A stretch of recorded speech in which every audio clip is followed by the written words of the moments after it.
All right. Well, let's get started here. Uh, Thank you everyone for joining us. This is our second workshop of the year. And so this one's focused on helping businesses and property managers install EV chargers. We are delighted to be working with the city of Steamboat Springs and implementing the EV readiness plan. Installing an EV charger at your business or property could increase your customer base as EV adoption grows.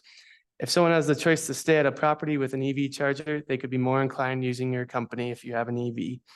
YVSC will be here as a resource for you on your journey to install EVs. YVSC's mission is to serve as a leader, catalyst, and resource for building a sustainable and resilient Yampa Valley region. Our priorities include a transition to low or no carbon transportation. YVSC is neutral to the company and installers you choose, as our goal is to help increase adoption of EV chargers in the valley. We are excited to help you with getting quotes for EV charger installation, get you reputable charging product companies, and help you in the process of getting grants. Today, this workshop includes 4 different vendors. We have Scott Johnson from ChargePoint, Ronaldo Gonzalez from Blink, Jill Barnett from EV Range, and we just had Nick from Electrolink Chargers. Unfortunately, he said he couldn't make it this morning.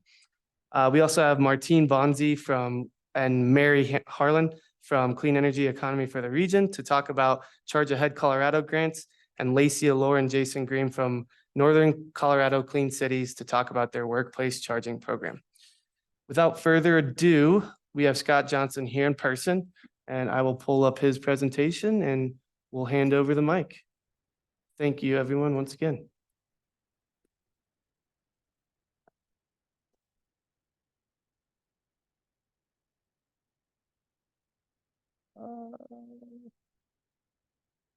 You do slideshow? Yeah. There we go. All right, it's all you.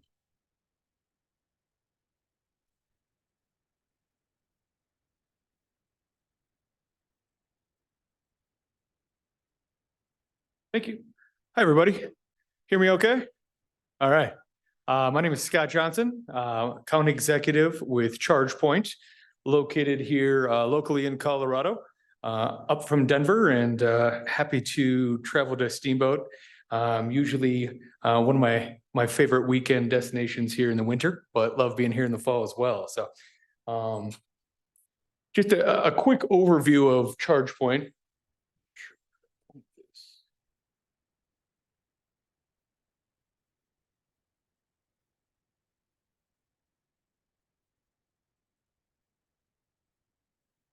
Great. Just taking a look here of what's going on in EV charging and EV charging infrastructure. We're really seeing a fast adoption rate and fast-paced kind of EV charging infrastructure rollout across the country. Great thing is in Colorado, we are the third quickest state, if you will, out of the whole country for that EV charging infrastructure rollout. But taking a look at anything from passenger vehicles, semi trucks, school buses, transport buses, you name it, anything with wheels and a steering wheel is either rolling out EVs or are taking a look in and putting in to plan their implementation of EVs across fleets and a wide variety. So just at the bottom there, we just kind of list passenger and fleet companies that we've been working with, but also just in the industry in general.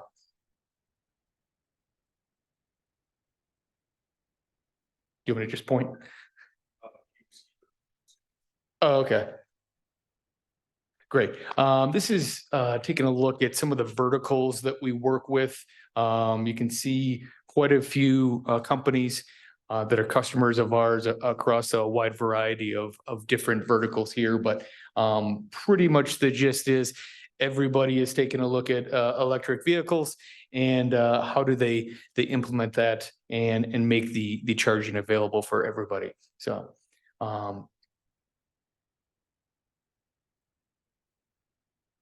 thank you. So ChargePoint, located here in the United States. We're headquartered out of California. We've got some manufacturing in a couple locations, including California and Ohio, as well as in New Mexico. But we started off actually in 2007 as a software company to develop the software that is going to be needed for EV charging across the many verticals that we work with. And then we found out that we really couldn't implement those software features into the existing hardware at that time. So we then decided we were going to start to build our own hardware to implement those software features into it. So we're the largest EV charging infrastructure company in the country. We're also in Europe as well. But taking a look at the AC and DC aspects, alternating current, DC current, we are by far the largest provider in the space, and working to increase our spread across the country, as well as more and more states, counties, and communities are looking at their EV charging infrastructure plans. Taking a look here in Colorado, we've got some great opportunities. One of the biggest reasons why we are the third fastest EV charging infrastructure state in the country is a lot of that is due to the incentives that are available here. So our energy office is amazing.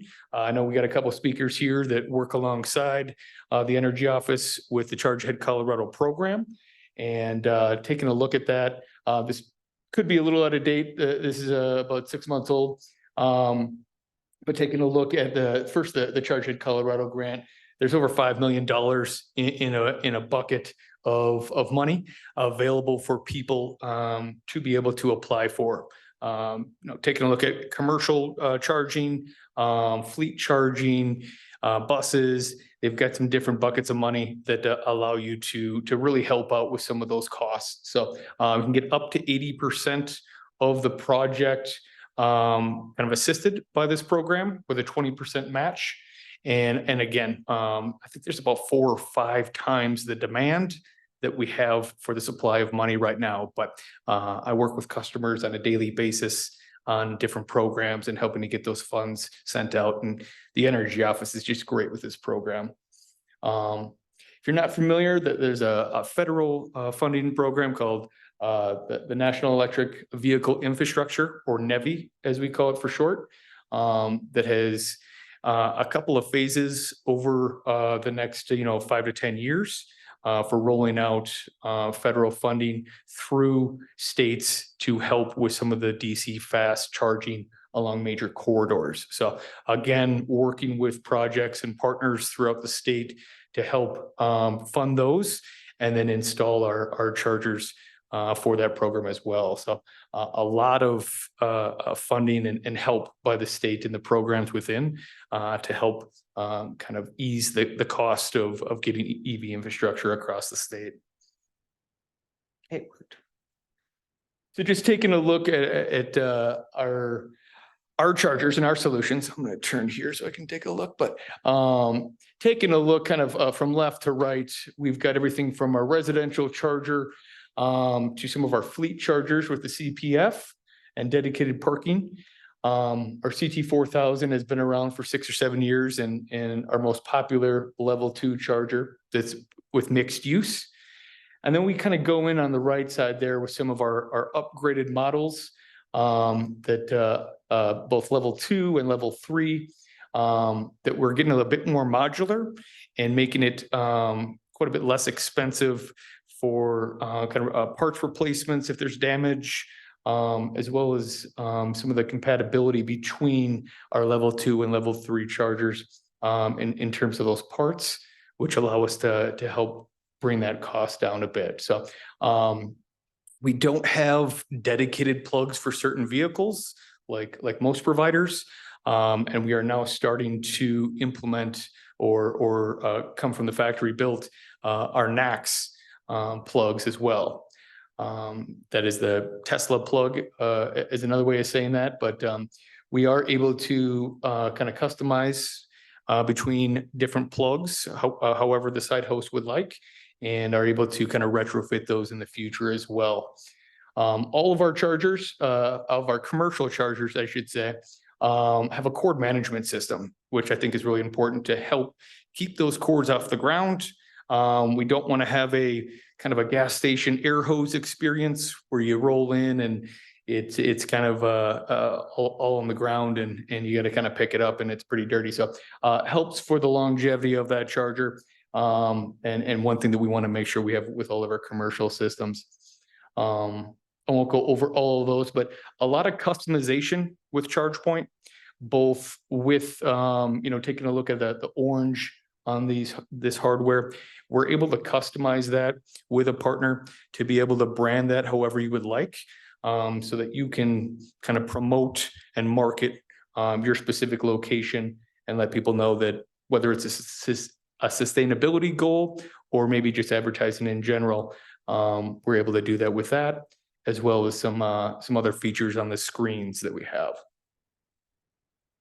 Yeah.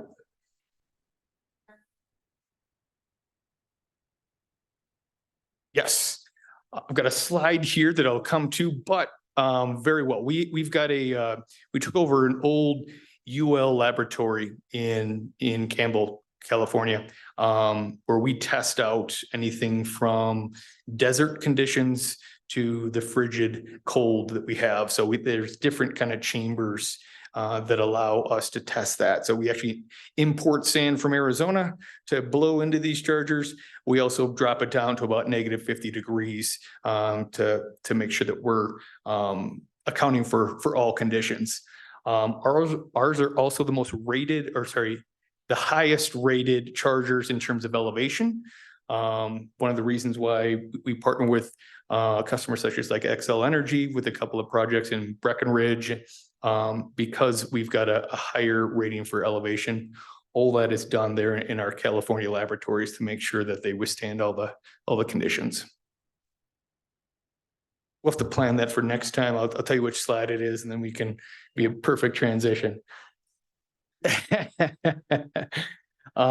This is an example of one of our latest level 2 chargers.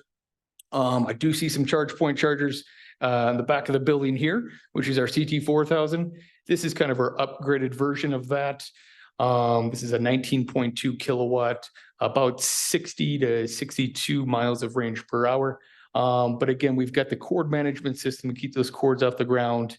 And we've got a lot of modular parts that go along with this. So unfortunately, things like people cutting cords or maybe somebody just backing into it, we're able to replace those parts fairly easily and for a lot less than what we have been able to in the past because of the modularity with those chargers. Whether you want it on a pole mount, pedestal mount, wall mount, gantry mount, we've got some different options here for whatever you want on your location. All of our chargers too have these locked ports, so nobody can just walk up, grab it, and plug it in. Through our app and RFID cards, if needed, you're able to essentially assess who that driver is, and then it'll unlock the port and make sure that only the people that you want using them will be able to use them. This is our starter level 3, our CBE 280, similar modularity in terms of those parts. But this is one of our chargers is, like I said, intro to our level 3 chargers that can get up to 160 kilowatts for this CBE 280, sorry. Yeah, won't go into that anymore. This is our Express Plus, which you would see at like kind of new age gas stations, if you will. This is what we're implementing along corridors throughout the US with the NEVI program. But you can see that we're really using that modularity again. The power modules on the left go inside that refrigerator looking power block to be able to kind of customize the power that you want to get to each port, as well as the ability to kind of daisy chain the power blocks together to get higher power output if you'd like to see that. Usually we're seeing that with buses, larger vehicles that need a lot more power, but the idea is you can customize it for what works best, not only right now, but also the expandability in the future too.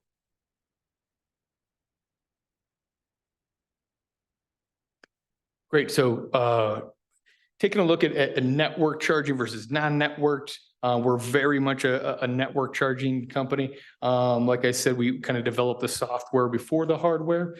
But kind of the best example I can give you when you take a look at getting EV charging for your location is a network charger is like having a smartphone, and then a non-network charger is kind of like the old flip phones or the old Nokia phone there, that's pictured. Lots of different software, features that are done over the air that can be customized by that site host, with the help of us to be able to make sure you have the exact experience that you want for your drivers. Let's skip ahead here.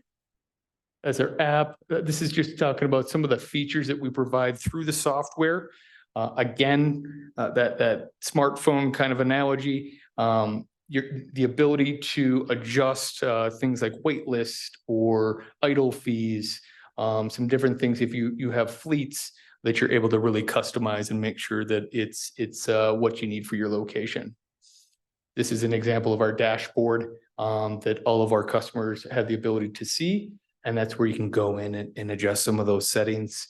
Don't expect you to know how to do all that, so we've got a team of people that will be able to help. This is the testing facility in California, where we kind of test all the different conditions and put through the rigors all of our chargers to make sure that we are putting out into the field the best quality products out there and the highest tested products out there as well. That's what I've got. We're waiting till the end for Q&A? Yeah, let's do Q&A at the end. Okay, sounds good. Thank you. Thank you, Scott. Next up, we have Ronaldo Gonzalez from Blink.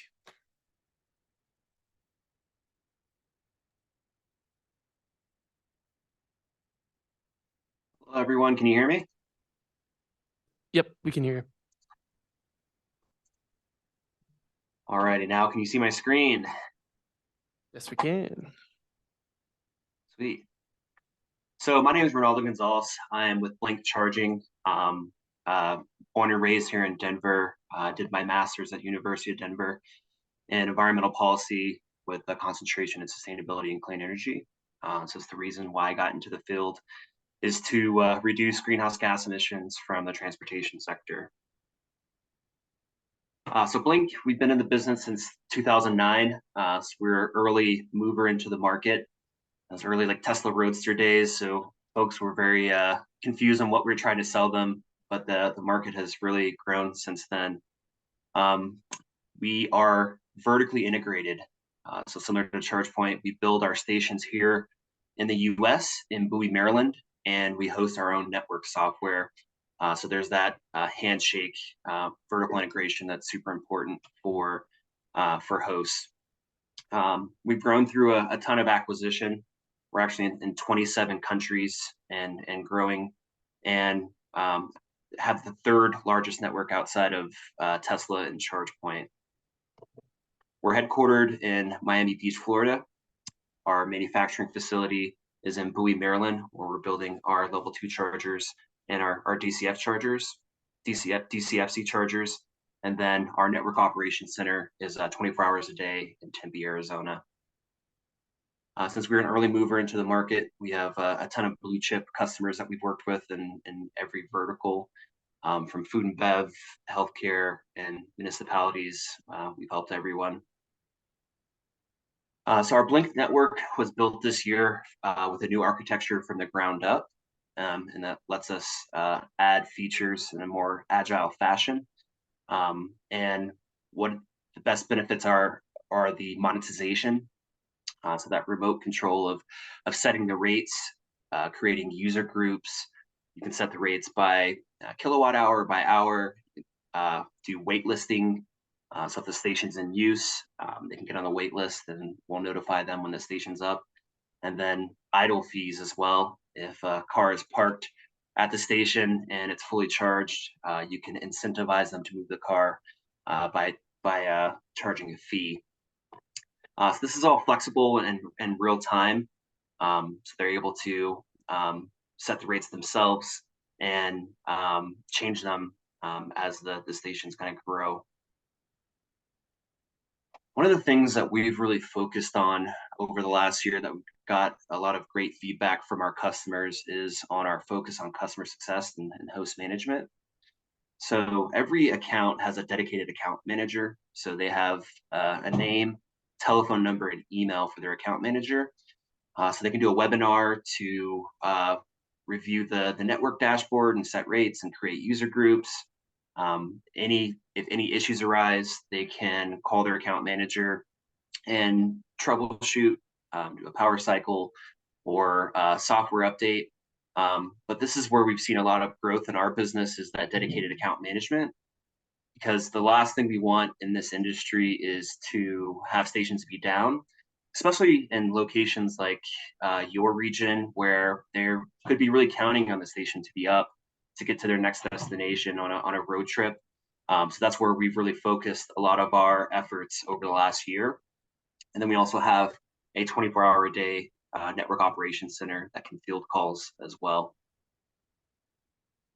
We also have several business models, and we really want to suit the business model to the goals of the property and the goals for charging for each host. So our host-owned business model is equipment purchase. They're the owner and operator of the charging stations. They receive 100% of the revenue minus credit card charges. And then it is networked on an ongoing through the Blink network, so they can set the rates and monetize the stations. Our Blink as a service is a subscription model. It's a 3, 5, or 7-year lease. And what that does, it allows hosts to change it from a capital expenditure to an operational cost for a low monthly fee. And then all service and maintenance is included in that as well. We also have Blink-owned business models, where we will come in our hybrid business model. Electrical infrastructure is in place. We can provide the charging stations at no cost, and then provide the host with a revenue share. And then there are some locations where we can provide a turnkey service, where Blink will pay for electrical upgrades, the make-ready requirements, and provide the charging stations at no cost. So what we do is a discovery call. We'll understand the property, the electrical capacities, and the charging goals, and then we can really suit a business model to meet those charging goals and their budget. So this talks about the different business models and kind of who pays for what and where the kind of revenue goes. But really, it's really driven by the host on which business model they want to kind of choose. On the Blink-owned projects, we do have to do a site assessment where we're kind of look at some data points for day and night traffic, EV registrations in the area, and then we'll kind of assign it a score. And if it has a high enough score, we can offer those business models. Like I said, we are building our level 2 chargers here in the US and starting to release our DCFC chargers here as well. So it ranges from our Series 6 to Series 8, which are our most popular chargers, and then a full DC fast charger line that ranges from 60 to 360 kilowatts. Yeah, I would say our biggest advantages are that vertical integration, that handshake between the chargers and the network. It's super important for uptime and reducing issues. Our ability to build the stations here in the US, they are Buy America compliant. And then a dedicated account management to reduce issues in the field and be able to hit that uptime for everybody. That was a little quick, but I would say for the industry as a whole and in our state, really EV adoption is growing because of the state incentives like Charge Ahead Colorado and the different programs. The federal incentives for the National Electric Vehicle Infrastructure Act for those DCFC corridors. And then the OEMs themselves, they've dedicated all or most of their lines to become EVs in the next 20 to 25 years. And then from the consumers as well, There's a lot of different features that are desirable for EVs, from safety to speed and technology, but also reducing costs from having to pay for gas and then maintenance as well. So that's where we're really seeing this, hockey stick growth within EV adoption and EVSC, just because of all of those factors. So that was a little bit quicker, but yeah, looking forward to the Q&A, and I appreciate you guys having me. Great. Thanks, Ronaldo. Next up, we have Jill Barnett. Okay. Let me see if I can do this.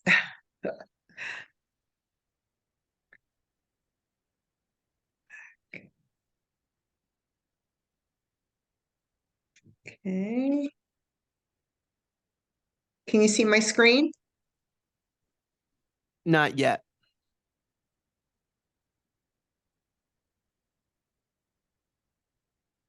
Still no? No, I can't see it yet. Okay. Can you see it now? Yep, there you go.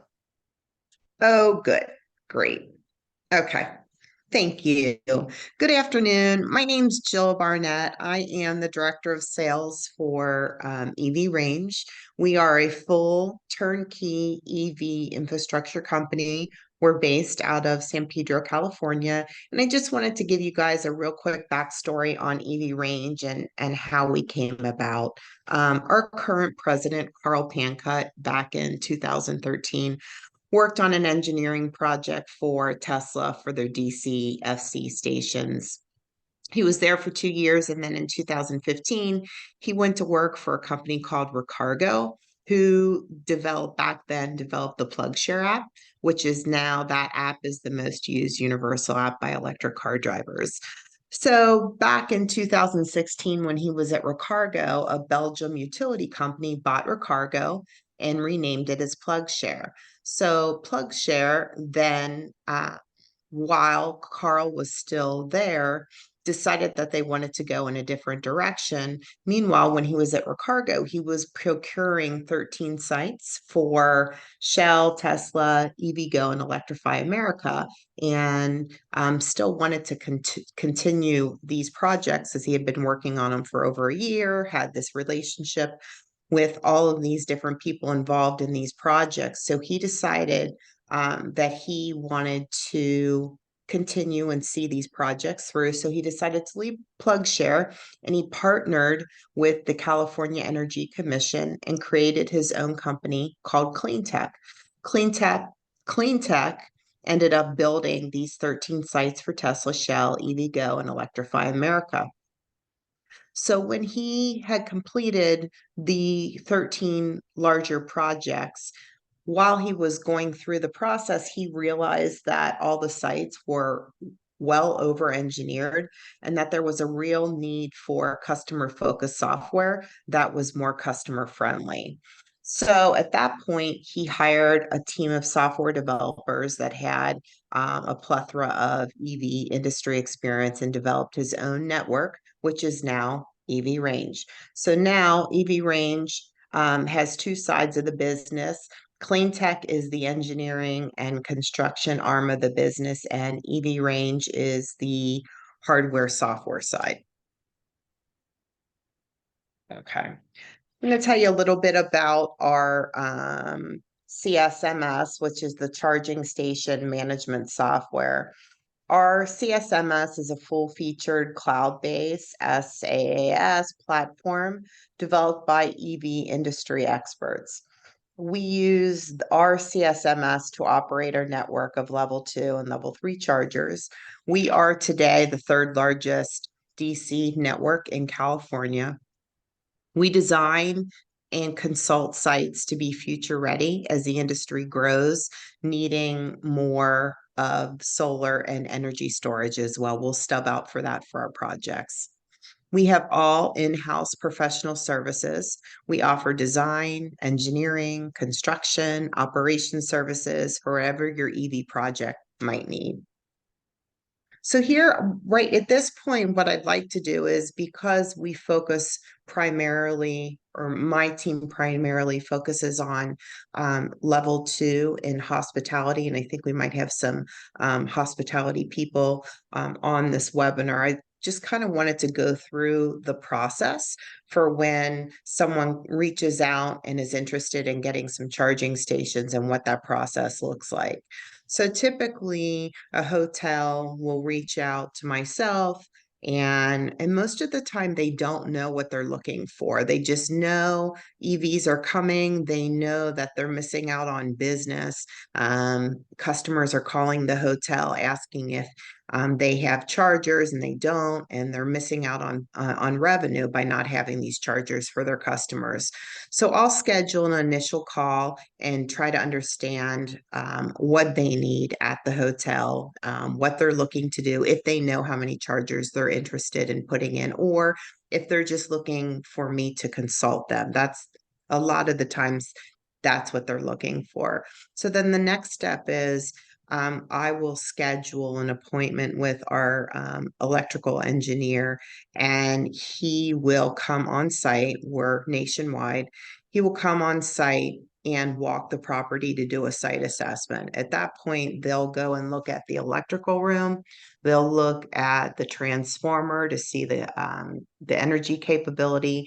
They'll look to see how many chargers can be placed on the property. If so, what kind of chargers, and what makes the most financial sense if there is a budget involved, what that budget will look like.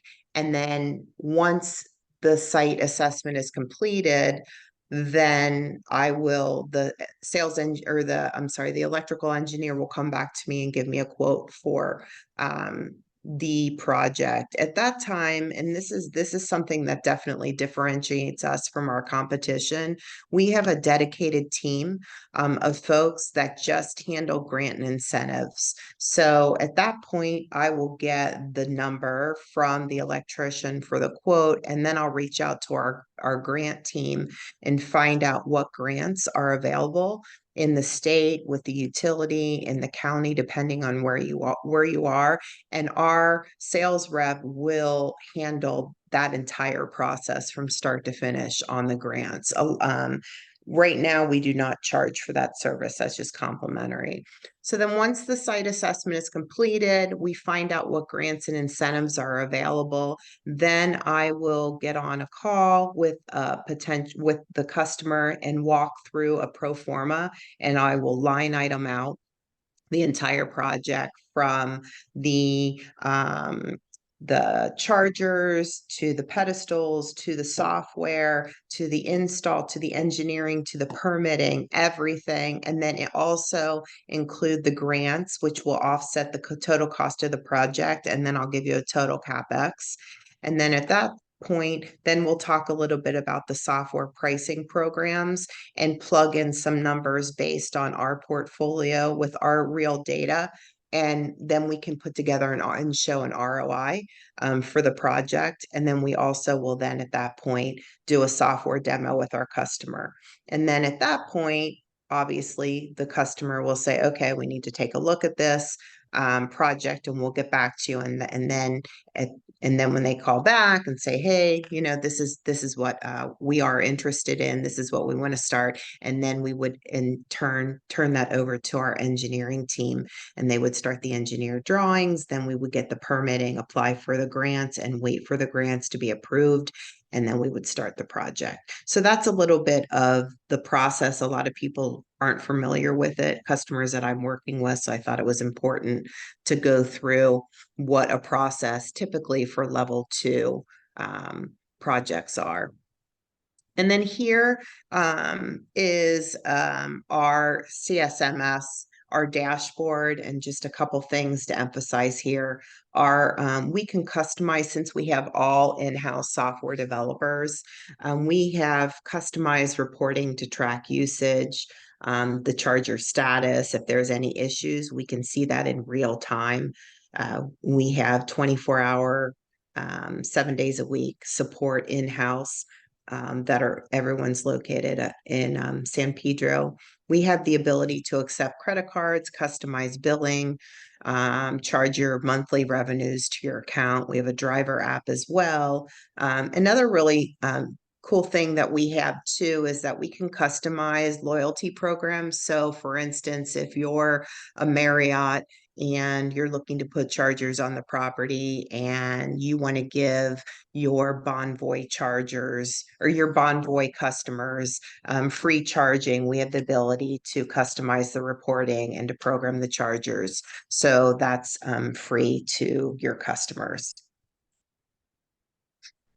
And then this is what the app looks. It's pretty similar to all the other EV chargers. And then here are some of the charging stations that we have currently. We have some DC fast chargers near the San Francisco airport and Kettleman City, and then North Star Ski Resort. And then the level 2 chargers at Sanctuary Beach in California, Ritz-Carlton, some more level 2s at North Star and Sheraton in Anaheim. And then lastly, we really have 3 different models that we use. We have the own and operate, which is typically for level 2s, but we're open to DC fast chargers as well. And then we have the shared ownership, which is the shared ownership between EV Range and the customer. And then lastly, we have an EV Range own and operate, and that's typically for the DC opportunities. So I appreciate your time and look forward to the questions coming up, and hopefully give us an opportunity to take a look at your project. Great. Thank you, Jill. And next up, we have Mary Harlan from Clean Energy Economy for the Region. Hello, my name is Mary Harlan. I am the Transportation Program Associate. I work alongside with Martine Bonzi, who is the Transportation Program Manager, and together we split the focuses between EVs and integrating electrification with other types of transportation.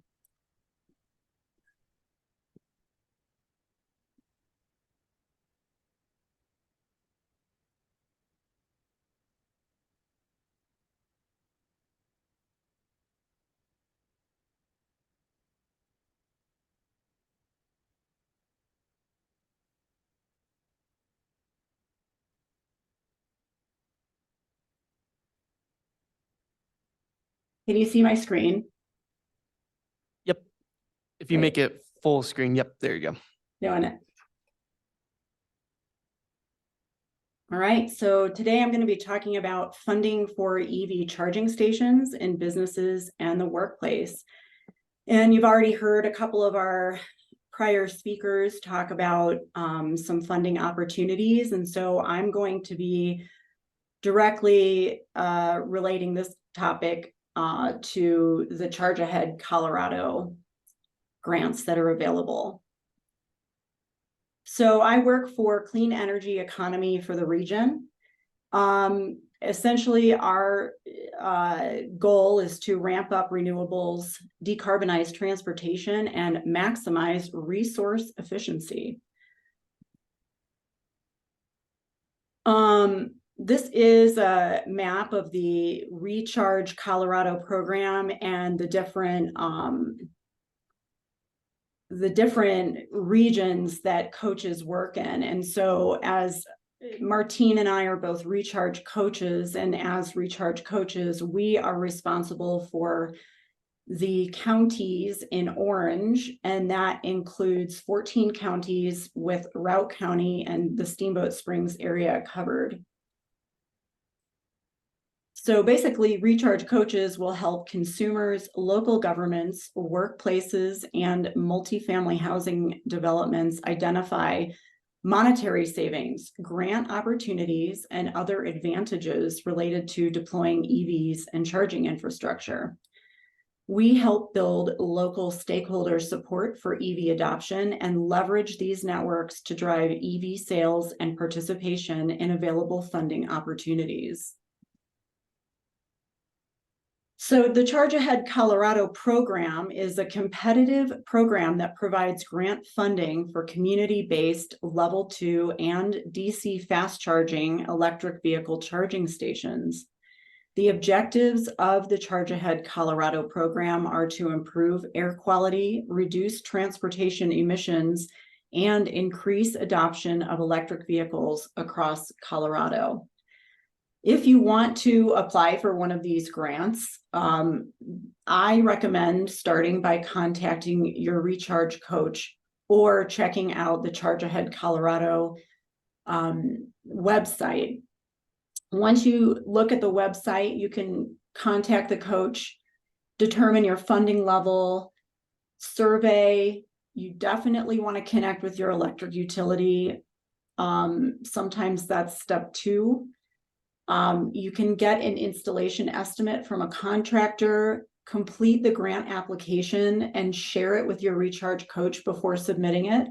And we do work with OEMs and other grant people from different organizations. So, for example, in our last presentation, they had a grant team, and sometimes I hear, or Martine hears from someone from a grant team who just wants us, they want to make sure they've crossed their T's and dotted their I's. And so we are here to help in any of those situations, not just with a specific individual or business.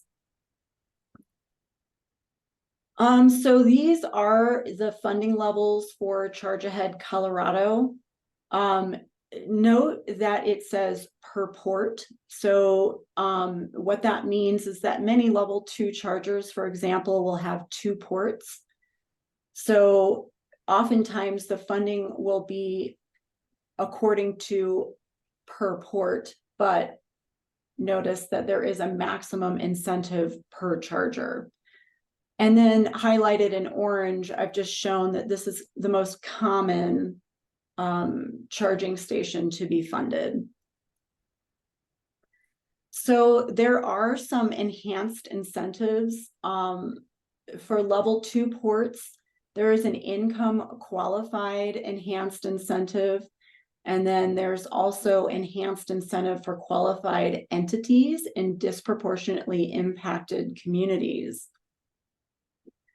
This is a little bit more, this slide is a little bit more specific to multifamily housing, but the income qualified definition, and this is important for everyone to know, is that the income qualified definition really does apply to multifamily housing, where you qualify through established programs listed, and then you would need submittal of documentation, including that land use restriction agreement. So what we do is we look at disproportionately impacted communities, and the link to find out if you live in a disproportionately impacted community is found on the Charge Ahead Colorado website under the incentive amounts heading. And the link is called the Transportation Equity Screening Tool. And in the Yampa Valley area, west of Craig, is where we start getting into disproportionately impacted communities. And just to take note also that the Colorado Energy Office is counting mobile home parks as disproportionately impacted communities. And there are several mobile home parks in the Steamboat Springs community, as well as the surrounding communities to Steamboat Springs. So just take note that if you're not in the blue area, but you are a mobile home and you want a mobile home park and you want to provide charging at your mobile home park, this is considered a disproportionately impacted community, and you would qualify for those enhanced incentives, which gives you essentially more grant funding and less match.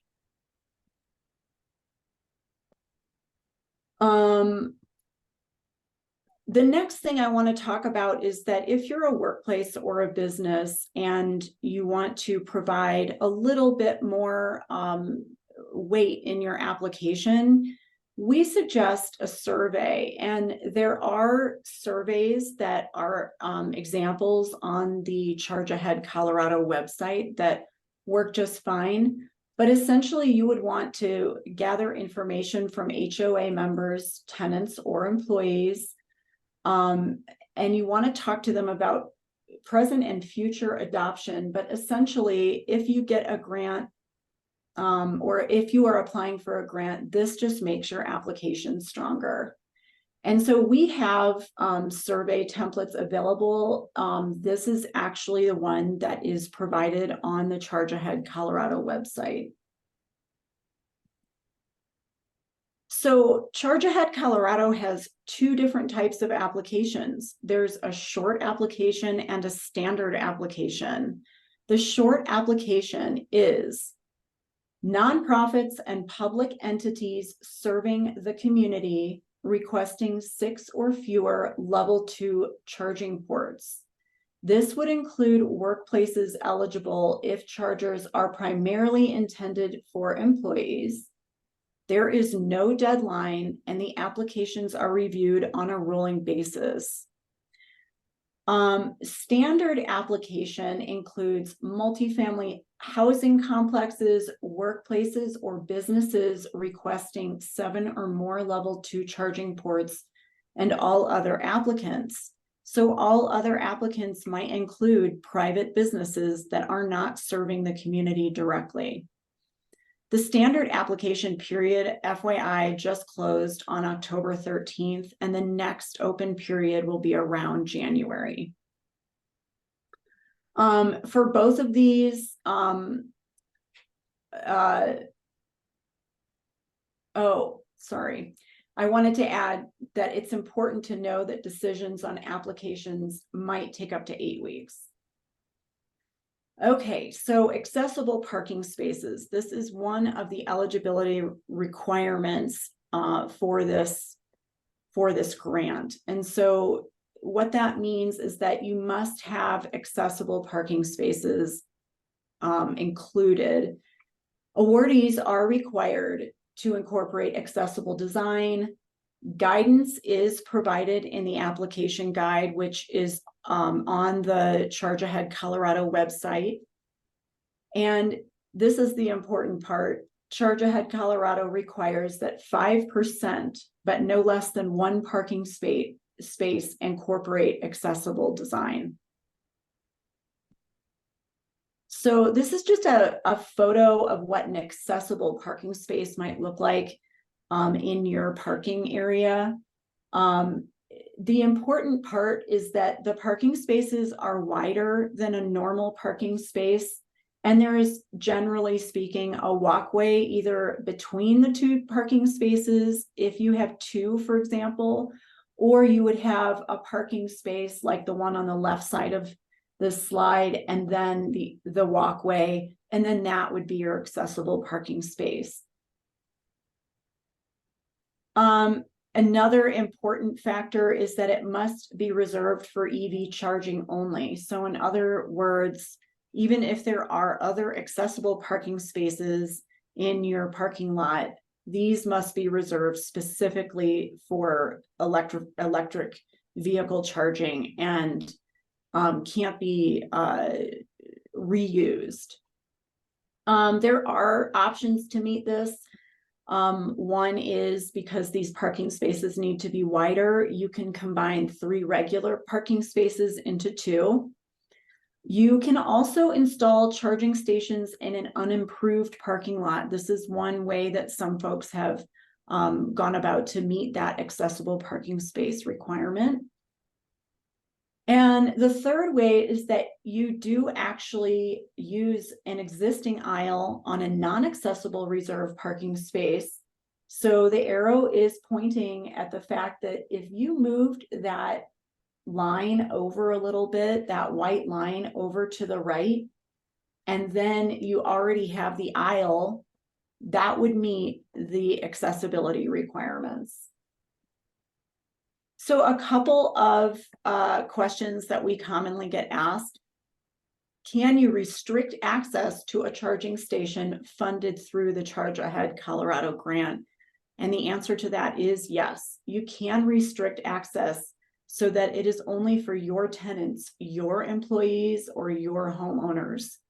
And so what that means is that even if you are a disproportionately impacted community, and you are getting an enhanced incentive, or even if you are a government entity, a nonprofit, and you are working towards providing this, you already work serving the community in your job, you can still restrict these parking spaces for your employees.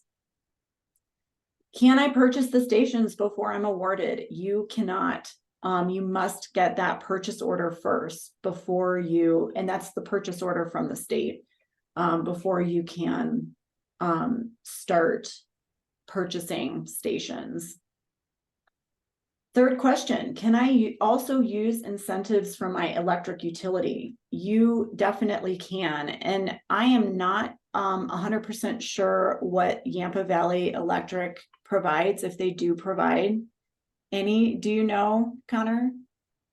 It's $250, but they ran out of funding for the end of the year. And next year, we're hoping we'll find out soon if they do have that funding. So, okay. So you heard it from Connor. You could get a $250 incentive from Yampa Valley. Excel and Holy Cross are also providing those incentives. So if you are awarded an incentive from Charge Ahead Colorado, you can also tap into those incentives from your utility. Definitely, I can't say this enough, definitely talk to your utility. One of the first things you do, because it really makes a difference. And a lot of the people at the utility have some insight that us as Charge Ahead recharge coaches don't have. Can I install a charging station on designated parking spaces? No, they must be non-designated parking spaces and be accessible to all the residents. So in other words, you're president of the HOA or the president of the company cannot have like a sign saying that that is their EV parking spot. So you can restrict the EV parking spaces to just your employees. You can't have them restricted to specific people, and they have to be new parking spaces. What costs are eligible for funding through this program? Charging stations and related equipment, construction materials, permits, construction labor costs, utility and electric upgrades, signage and paint, networking, subscription and activation fees, warranty costs, which through this grant, you do have to do a 5-year warranty, and you also have to get appropriate charging software, and shipping. Sorry about the misspell on that slide. So those are the most common questions, and that is the Charge Ahead Colorado program. If you have any questions or feedback, this is my information. Martine, my colleague, is also on here, and we're happy to help. We look forward to hearing from you. great. Thank you, Mary. And lastly, we have Lacey from Northern Colorado Clean Cities. If you don't mind, sorry, we're running a little late on time and we'd love to get some questions. If you could kind of run through it quickly, that would be great. And we'd love to answer some questions. So thank you, Lacey. Yeah, no worries. I timed it at about 9-ish minutes, so we got this. Share screen. And can you guys see this okay? Yep. All right, so hello everyone. My name is Lacey and I work for a nonprofit called Save Energy Coalition, previously known as Northern Colorado Clean Cities. Now Northern Colorado Clean Cities is just one of the programs that we work on. So as a whole, my nonprofit builds partnerships with a variety of stakeholders to advance clean technologies that save energy. So in other words, we get the right people together to shake hands, and we also help our stakeholders get the right tools in their hands by providing educational resources, grant writing, and clean energy expertise. Did it change the slide? Can you see this now? Yep, it's gone. Sweet, thank you. So some of you might be asking, why should I take the responsibility of fueling my employees' cars? Why does my business need to get involved in their transportation needs? Well, I've got some stats for you that will hopefully help guide your reasoning. So 30% of all EV drivers do not have access to home charging. If you live in an apartment or multi-unit dwelling, there isn't always an outlet or charging station nearby. And also, future EV adopters will increasingly live in multi-unit dwellings because electric cars are becoming more affordable and therefore more accessible. And workplaces are the second most likely location for EV owners to charge. So workplaces have a huge role in accelerating EV adoption. A lot of businesses already compensate for travel expenses to and from work. So this is another great amenity that you can add to your benefits. And there's benefits to your business as well. So reliable and efficient workplace charging increases EV adoption, which benefits workplaces, workers, and local communities by supporting range confidence.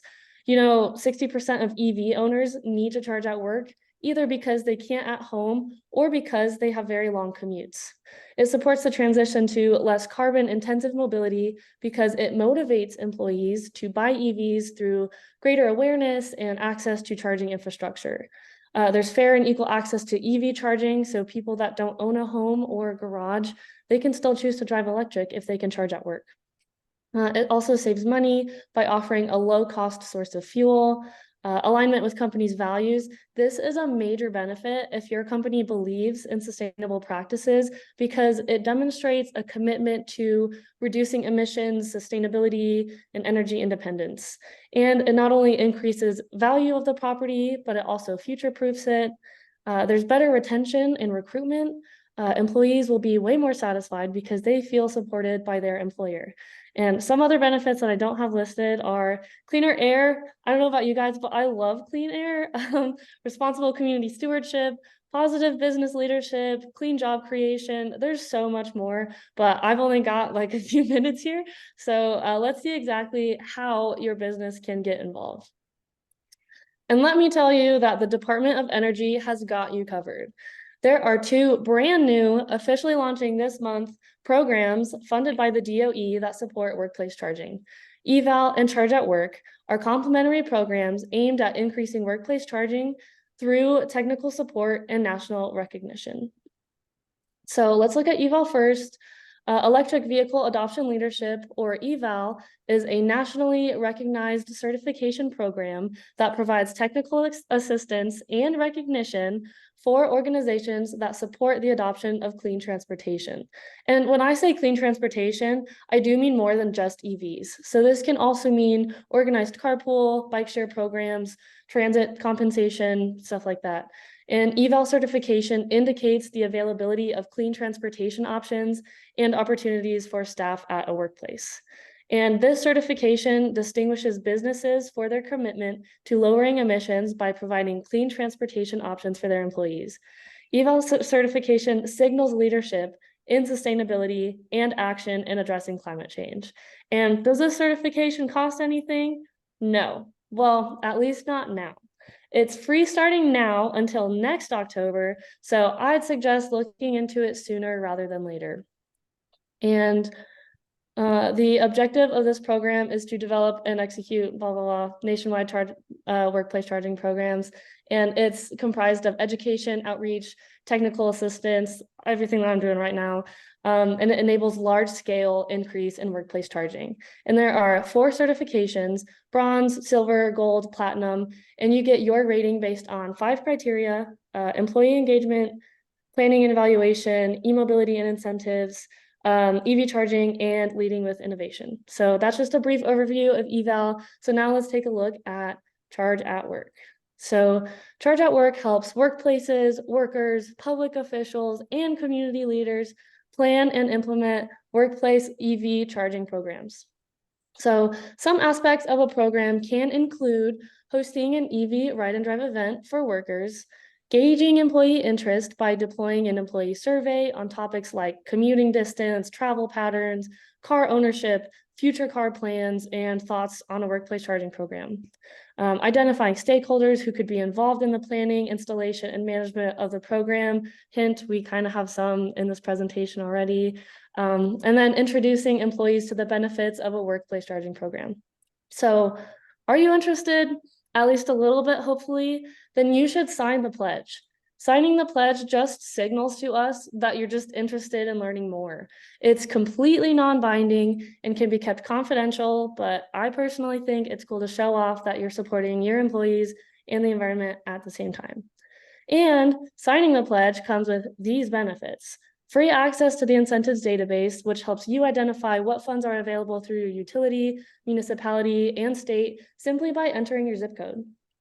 Free use of the Charge at Work Project Builder tool, which guides you through the process of choosing a charger, determining the number of chargers needed, consulting with your utility, choosing a contractor, estimating costs, and so much more. Free site assessments. So site assessments can help you understand the opportunities and constraints of your work site. If you fill out the site assessment form, you will be connected with a qualified Charge at Work site assessment partner within 48 hours. Free employee engagement support. So no matter where you are in the process, gathering support and information from workers is critical. So Charge at Work can support your company's EV affinity groups, employee surveys, webinars, and even in-person EV ride and drive events. Free marketing and promotion. We want to spread the word about workplace charging and you. We want to spotlight workplace charging leaders throughout social media, case studies, and our events. So please send me an email. It will be on the last slide if you are interested in signing the pledge. And now that we've covered these two federal programs, let's talk about specific ways we can help walk you through the implementation process. So honestly, I feel like this project is pretty easy because it basically sells itself. We can help with all of this for the very expensive price of $0. So this is a Department of Energy funded project, so all of the resources are here and paid for. And I know there's a lot here, but I want to read through all of these so that you can get the full effect. So to start, we can help with estimating total investment. How badly will this hurt your wallet? And alternatively, identifying financial incentives. So how do I repair my wallet? And I know Mary from Clear can also help since they're recharge coaches. Data collection and estimating demand. This comes in handy when budgeting for your utility bill, installation. Literally, how do you put this in the ground? Charger manufacturer selection. Who makes the best charging stations? We've got 3 of the best charging station people here. So how do you know which one to pick? Finalized plan for approval. Make sure all of the pieces are in place, like permits, supplies, etc. Determining a long-term management and maintenance plan. So once a charging station is installed, how do you maintain it and manage its use? And finally, engaging employees so that they're all on the same page for charging procedures, etiquette, and safety guidelines. And this is not a comprehensive list. We can help with so many nitty-gritty pieces that I just don't have the time to cover in detail. So I just want you to understand that you are not alone at any point throughout this whole process. So that's the end of my presentation. Thank you so much for listening. And notice my email there at the bottom of the slide. Please reach out if you're interested in learning more, and especially if you'd like to sign the pledge. So now, since I'm the final presenter, I think we can start taking questions. Great. If anyone has a question, don't hesitate to ask.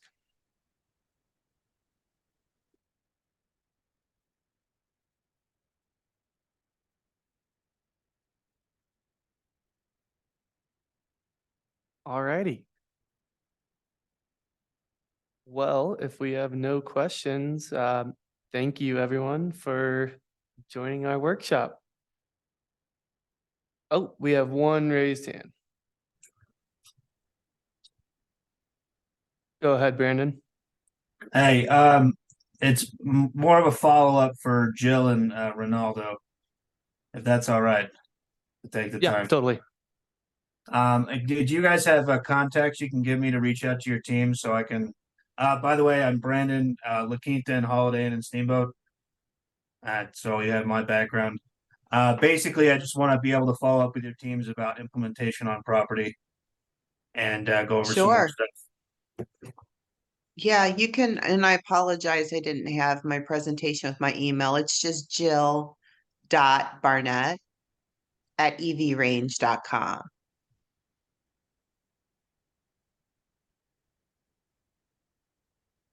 And then I'm mine's happy to help and talk to you.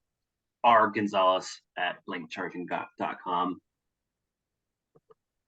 Connor, are you able to send over our emails? Yeah, I can totally send that out, and I can just send it to everyone that joined this. So Thank you, All sir. right, thank you guys very much. yeah, thank you. Alrighty. Thank you, everyone. If there's no more questions, thanks for joining. Thanks, guys. Good to see everybody. Thanks, guys. Thanks. Bye.